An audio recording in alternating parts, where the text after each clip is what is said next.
Professional boxer and heavyweight champion Mike Tyson filed for bankruptcy with $30 million in debt, despite accumulating over $300 million during the course of his career, which poses a great question about money itself.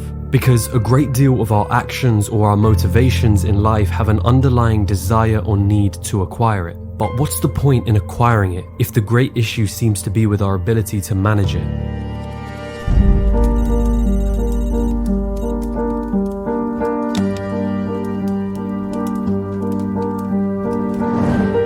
Americans now have the highest credit card debt in history.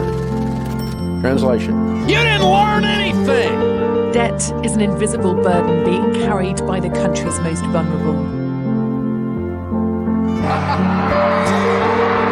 Of course, these statistics are reflective of the UK and the US. But consider for a moment your own attitude towards money and how money exists in your own life. What is money to you?